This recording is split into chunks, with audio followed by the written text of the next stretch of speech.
দেশে গণতন্ত্রের যাত্রা বাধাগ্রস্ত হচ্ছে, দ্রুতই পুনঃপ্রতিষ্ঠার আশা বেগম জিয়ার। প্রস্তাবিত সংস্কার করে ডিসেম্বরের আগে নির্বাচন দেওয়া সম্ভব বললেন তারেক রহমান।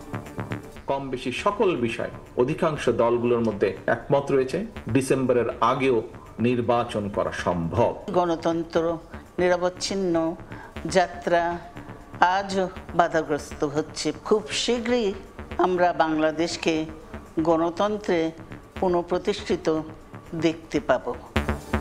শুধু একটি দল ডিসেম্বরে ভোট চায়, ভালোভাবে সংস্কারে লাগবে আরো 6 মাস। জাপানে প্রধান উপদেষ্টা।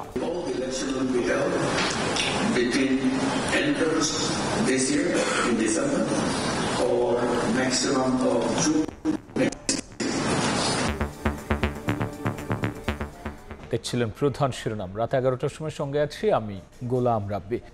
এবার অন্যান্য শীর্ষ সংবাদ। সংস্কার ও বিচার প্রক্রিয়ায় নানা পক্ষের বাধা, অভিযোগ এনসিপি নেতা নাহিদ ইসলামের। ইসির প্রস্তুতি না জেনেই ভোটের সময়সীমা বেঁধে দিচ্ছে একটি দল, মন্তব্য সার্জি স্যার। দক্ষিণের মেয়রের শপথ ইস্যুতে সিদ্ধান্ত নেবে ইসি, লিফট টু আপিল নিষ্পত্তি। রায়ের কপির অপেক্ষায় সিইসি, দায়িত্ব বুঝিয়ে না দিলে আন্দোলনের হুঁশিয়ারি ইশরাকের। রংপুরে জাতীয় পার্টির চেয়ারম্যানের বাড়িতে হামলা ভাঙচুর, মোটরসাইকেলে অগ্নিসংযোগ, প্রতিবাদে নেতাকর্মীদের বিক্ষোভ। অপ্রীতিকর পরিস্থিতি এড়াতে সেনাবাহিনী মোতায়েন। গভীর নিম্নচাপের প্রভাবে রাজধানী সহ সারা দেশে থেমে থেমে বৃষ্টি থাকতে পারে কাল পর্যন্ত। 4 সমুদ্র বন্দরে সতর্কতা, ঢাকায় জলজট ভোগান্তি। এবং বিপিএল নিয়ে ক্রীড়া পরিষদের সত্যানুসন্ধান কমিটির প্রতিবেদন প্রকাশ। অব্যবস্থাপনার দায় বিসিবি সভাপতি ফারুক আহমেদের। মিলেছে ফ্র্যাঞ্চাইজি নির্বাচনে স্বেচ্ছাচারিতার প্রমাণ।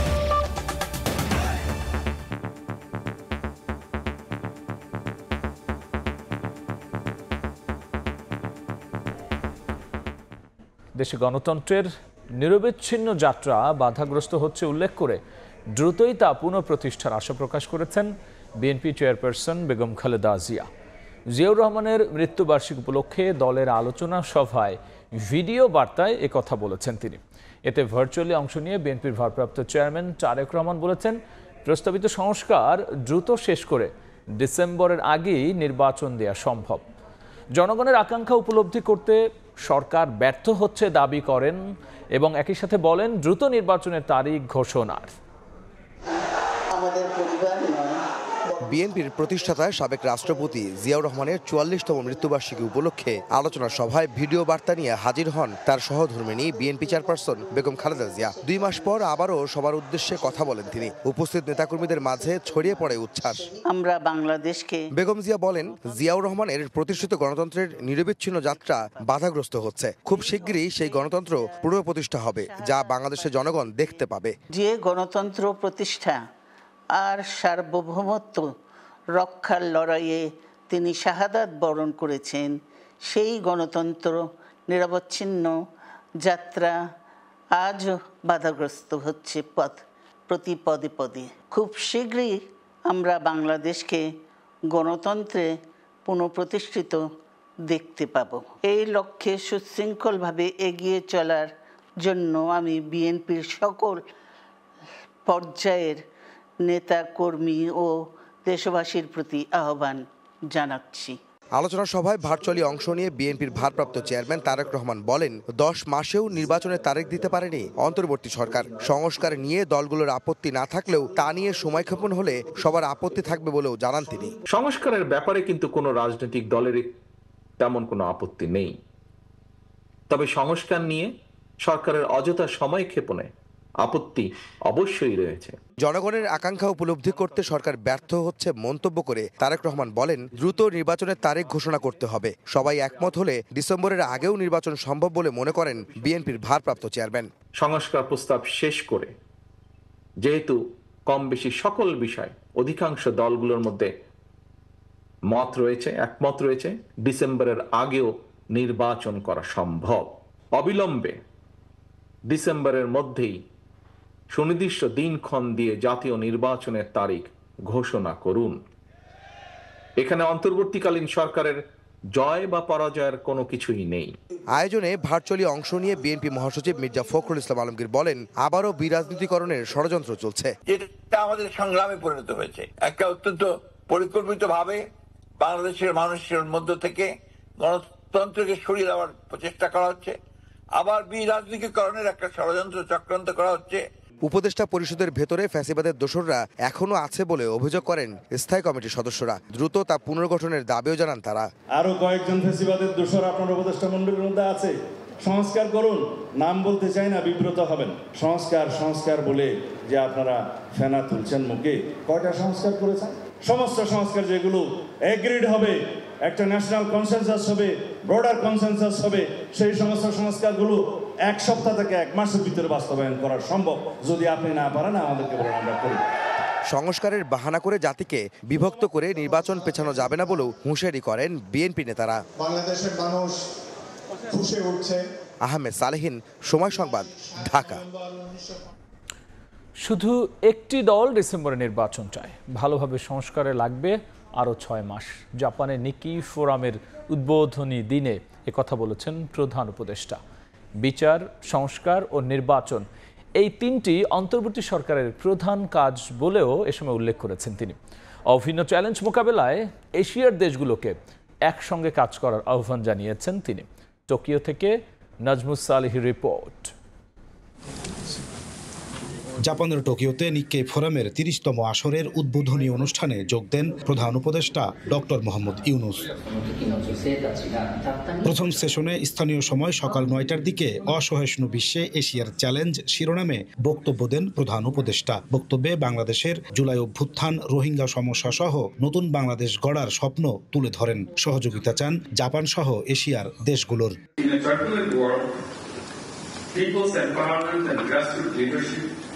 matters more than ever, and I hope for continued peace, stability, and coexistence in South Asia and beyond.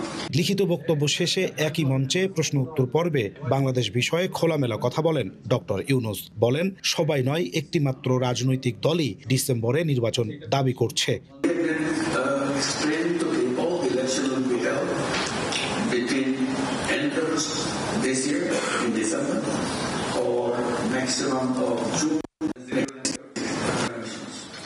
এশিয়ার সমস্যা সম্ভাবনা নিক্কেই ফোরামের আলোচ্য বিষয় হলেও ডক্টর মোহাম্মদ ইউনুসের সেশনটি হয়ে ওঠে বাংলাদেশময়। এখানে তিনি জানিয়েছেন, বিচার, সংস্কার এবং নির্বাচন এই 3টি অন্তর্বর্তী সরকারের প্রধান কাজ।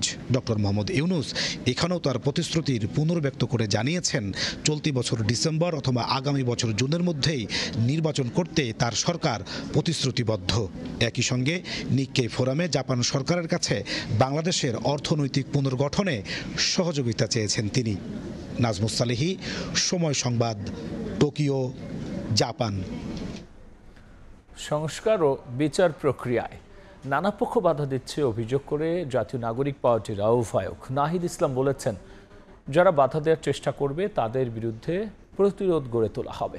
বিকেলে রাজধানীর মোহাম্মদপুরে জুলাই শহীদ পরিবারের সঙ্গে সাক্ষাৎ অনুষ্ঠানে এসব কথা বলেছেন তিনি।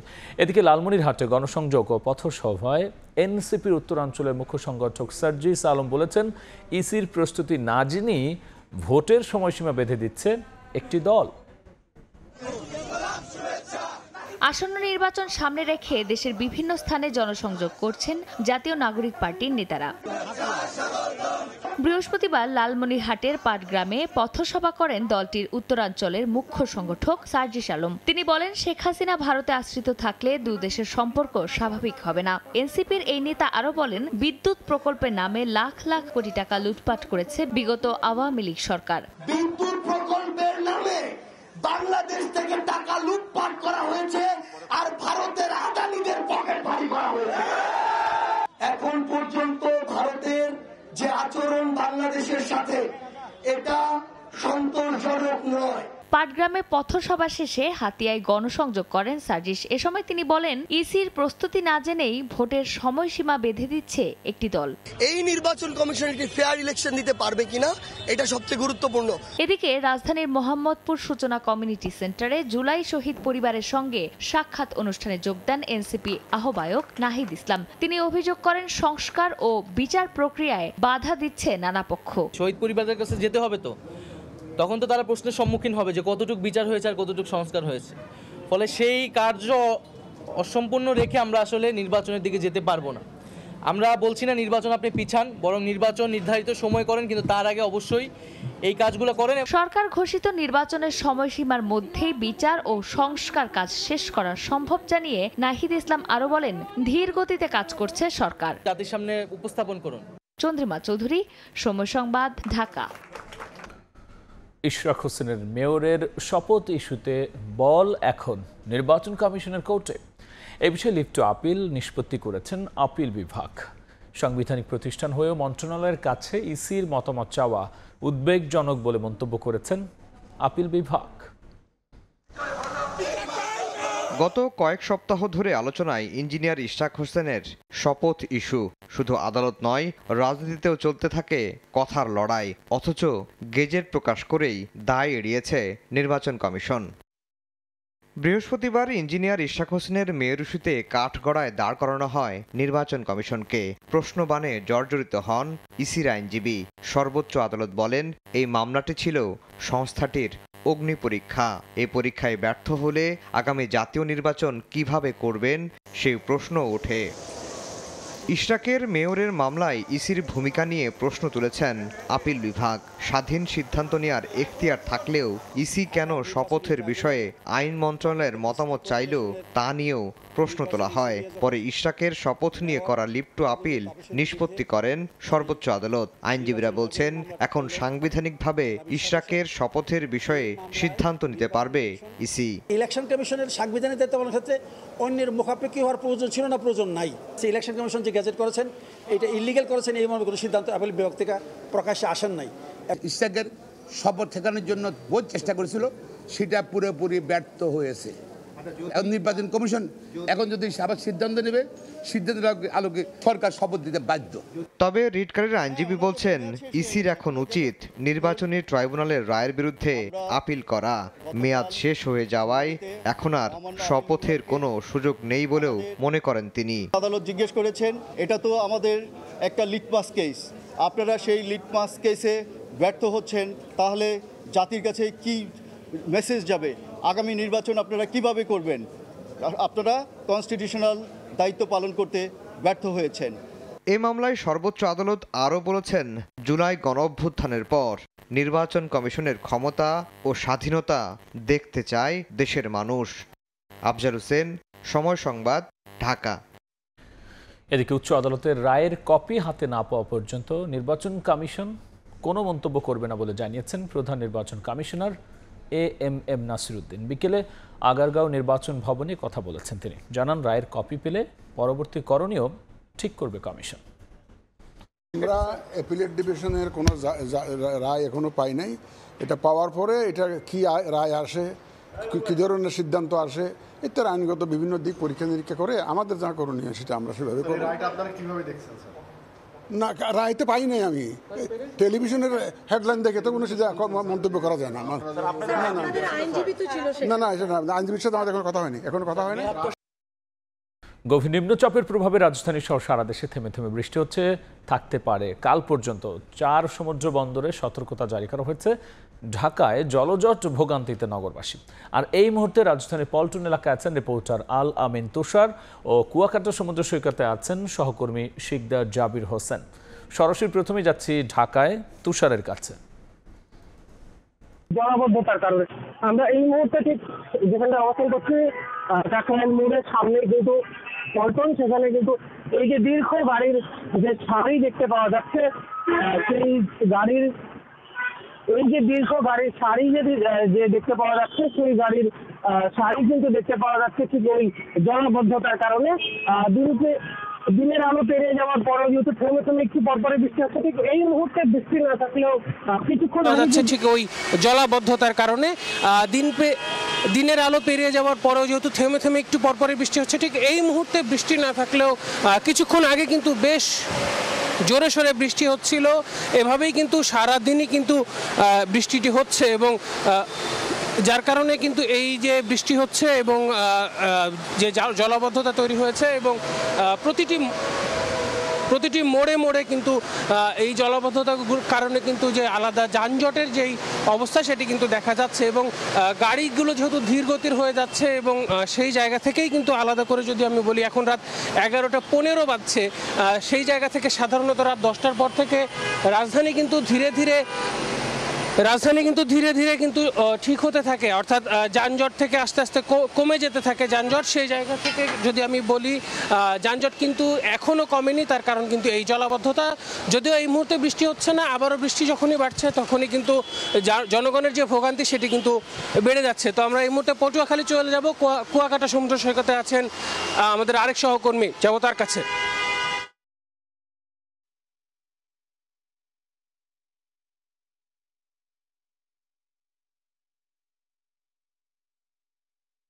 সৃষ্ট না হলেও লঘুচাপটি কিন্তু গভীর নিম্নচাপে রূপ নিয়েছে, যার কারণে কুয়াকাটা সমুদ্র সৈকত এই মুহূর্তে উত্তাল রয়েছে, সেই সঙ্গে বইছে ঝড়ো হওয়ায়। এত পরিমাণ ঝড়ো হওয়া দেখতে পাচ্ছেন আপনারা, আসলে এখানে সমুদ্র সৈকতের পাশে দাঁড়িয়ে থাকাই কিন্তু দুষ্কর হচ্ছে এবং সমুদ্রের আশপাশের যে অস্থায়ী দোকানগুলো রয়েছে সেই ছোট ছোট দোকানগুলো কিন্তু বাতাসে উড়িয়ে নিয়ে গেছে এবং এই মুহূর্তে কিন্তু জোয়ার বইছে। এই জোয়ারের প্রভাবে কিন্তু কুয়াকাটা সমুদ্র সৈকত সহ উপকূলের যে নিম্নাঞ্চল সেই নিম্নাঞ্চলের কিন্তু ব্যাপক ক্ষয়ক্ষতি হচ্ছে এবং আমরা যেটা দেখেছি যে আজকে সকাল থেকে দুপুর এবং দুপুর থেকে বিকেল পর্যন্ত উপকূলীয় এলাকার বেশ কিছু বেড়িবাঁধ ভেঙে গেছে এবং বেড়িবাঁধ ভাঙার কারণে কিন্তু লোকালয়ে পানি প্লাবিত হয়েছে এবং শত শত গ্রাম কিন্তু ডুবে গেছে এবং মানুষজন কিন্তু গ্রাম ছেড়েছে, অনেকেই কিন্তু নিরাপদ আশ্রয় নিয়েছে, এমনটা কিন্তু আমরা দেখেছি। কিন্তু এখন আবার জোয়ার এসেছে, এই জোয়ারের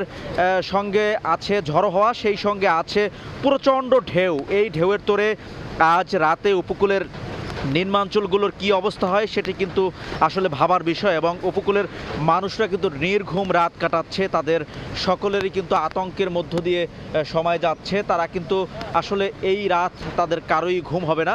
মূলত পটুয়াখালীর উপকূলের যে বিচ্ছিন্ন দ্বীপগুলো রয়েছে, বিশেষ করে রাঙ্গাবালী উপজেলার চরমন্তাজ, চালিতাবনিয়া, চরআন্ডা, মাঝের চরসহ বেশ কয়েকটি দ্বীপ জনপদ রয়েছে, যেই দ্বীপ জনপদগুলো প্রতিবারের ঘূর্ণিঝড়ের লণ্ডভণ্ড হয়ে যায়। এবারও কিন্তু তার ব্যতিক্রম নয়। এবার কিন্তু ঘূর্ণিঝড় না হলেও নিম্নচাপ এমনভাবে রূপ নিয়েছে, এমনভাবে ভয়াল আগ্রাসী আকার ধারণ করেছে, আমরা দেখেছি দুপুরের মধ্যেই কিন্তু পটুয়াখালী জেলার গলাচিপা উপজেলার যে পানপট্টি লঞ্চঘাট সংলগ্ন বেড়িবাঁধ, সেই বেড়িবাঁধ কিন্তু বিলীন হয়ে গেছে এবং বেড়িবাঁধ বিলীন হওয়ার ফলে একেবারে হু হু করে পানি প্রবেশ করেছে এবং পানপট্টির যে গ্রামগুলো রয়েছে সেই গ্রামগুলো কিন্তু প্লাবিত হয়েছে। এবং আমরা দেখেছি যে পটুয়াখালী জেলার যে চরআন্ডা বেড়িবাঁধ, সেই চরআন্ডা বেড়িবাঁধ কিন্তু অতীতেই বিধ্বস্ত ছিল, সেই বিধ্বস্ত বেড়িবাঁধ দিয়ে কিন্তু হু হু করে পানি প্রবেশ করেছে এবং পানি প্রবেশ করার ফলে কিন্তু চরআন্ডার যে মানুষ, সে মানুষরা পানিবন্দী হয়ে পড়েছেন এবং তারা কিন্তু জলবদ্ধ হয়ে পড়েছেন। এবং শুধু চরআন্ডা নয়, চরমন্তাজের যে নয়াচর সহ কয়েকটি গ্রাম রয়েছে সেই গ্রামগুলো কিন্তু প্লাবিত হয়েছে। সেই সঙ্গে বিধ্বস্ত যে বেড়িবাঁধগুলো রয়েছে সেই বেড়িবাঁধগুলোর যে আশপাশের জায়গাগুলো রয়েছে সব জায়গাগুলো কিন্তু প্লাবিত হয়েছে। চরমন্তাজের যে বিধ্বস্ত বেড়িবাঁধ এবং চালিতাবনিয়ার বিধ্বস্ত বেড়িবাঁধ সে জায়গাগুলো প্লাবিত হয়েছে। তো আমরা সেটি দেখতে পেয়েছি এবং আজকে রাত্রে যেভাবে এই নিম্নচাপটি প্রবল আকারে ধারণ করেছে, আসলে কি হয় সেটি আমরা আসলে দেখবো এবং আপনাদেরও জানানোর চেষ্টা করবো। এতটুকু ছিল পটুয়াখালীর উপকূল থেকে আমার কাছে সব শেষ। গভীর নিম্নচাপের প্রভাবে রাজধানী সহ সারা দেশে থেমে থেমে হচ্ছে বৃষ্টি, থাকতে পারে কাল পর্যন্ত 4 সমুদ্র বন্দর সতর্কতা জারি করা হয়েছে। সবশেষ নিয়ে জানাচ্ছিলেন সহকর্মী শিকদার জাবির হোসেন এবং এর আগে আমরা ছিলাম ঢাকার অবস্থা জানতে, জানাচ্ছিলেন আল আমিন তুষার। রংপুরের জাতীয় পার্টির চেয়ারম্যান GM কাদেরের বাড়িতে হামলা ও ভাঙচুরের ঘটনা ঘটেছে। রাত 8:30টার দিকে নগরের সেনপাড়ায় স্কাই ভিউ বাসভবনেই হামলা হয়। প্রত্যক্ষদর্শীরা জানান জিএম কাদেরের বাড়ির জানালার কাজ ভাঙচুর ও সেখানে থাকা মোটরসাইকেলে আগুন দেওয়া হয়। খবরটি ছড়িয়ে পড়লে জাতীয় পার্টির নেতাকর্মীরা ওই বাড়ির সামনে জড়ো হতে থাকেন। পরিস্থিতি নিয়ন্ত্রণে মোতায়েন করা হয়েছে সেনাবাহিনী। হামলার পর থেকে এলাকায় থমথমে পরিস্থিতি বিরাজ করছে। অবসরপ্রাপ্ত মেজর সিনহা হত্যা মামলার ডেট রেফারেন্স ও আপিল শুনানি শেষ হয়েছে। 2 জুন রায় দেবেন উচ্চ আদালত। বিচারপতি মোহাম্মদ মুস্তাফিজুর রহমান ও বিচারপতি মোহাম্মদ সগির হোসেনের হাইকোর্ট বেঞ্চে শুনানি হয়। শুনানিতে ওসি প্রদীপ ও লিয়াকতের ফাঁসি সহ নিম্ন আদালতের পুরো রায় বহাল চান অ্যাটর্নি জেনারেল আসাদুজ্জামান। এর আগে অগ্রাধিকার ভিত্তিতে হাইকোর্টে মামলাটি নিষ্পত্তির উদ্যোগ নেয় রাষ্ট্রপক্ষ। 2020 সালের 31 জুলাই রাতে টেকনাফ মেরিন ড্রাইভ সড়কের শামলাপুর চেকপোস্টে পুলিশের গুলিতে নিহত হন অবসরপ্রাপ্ত মেজর সিনহা মোহাম্মদ রাশেদ খান।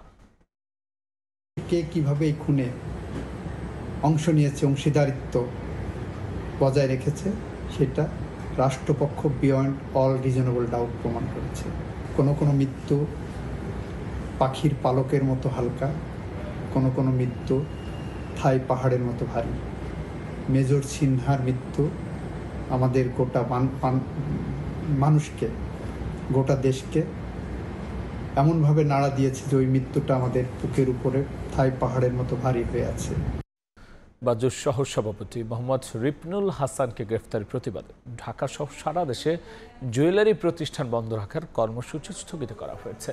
বৃহস্পতিবার বাজুস থেকে পাঠানো এক বিজ্ঞপ্তিতে তথ্য জানানো হয়েছে। বলা হয়, আসন্ন ঈদুল আজহা ও সুষ্ঠু তদন্ত সাপেক্ষে ন্যায় বিচার পাওয়ার প্রত্যাশায় কর্মসূচি স্থগিত করার সিদ্ধান্ত নিয়েছে বাজুস।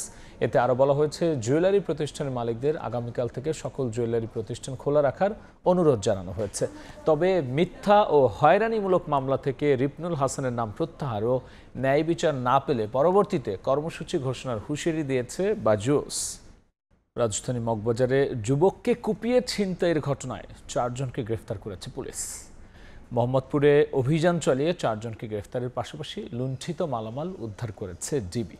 গোয়েন্দা পুলিশ জানায়, গ্রেফতার সোহেল রানা এই ছিনতাইকারী চক্রের প্রধান, তার সহযোগী শামীম ও হৃদয়। আর লুণ্ঠিত মালামাল বিক্রির কাজে সহযোগিতা করেন মকবুল নামের আরেকজন। তাদের মধ্যে 3 জনের পরিচয় হয় চুরির মামলায় জেলে গিয়ে। হজযাত্রী পরিবহনের সময়সীমা 1 দিন বাড়িয়ে 1 জুন পর্যন্ত করা হয়েছে বলে জানিয়েছেন ধর্ম উপদেষ্টা আফামা খালিদ হোসেন।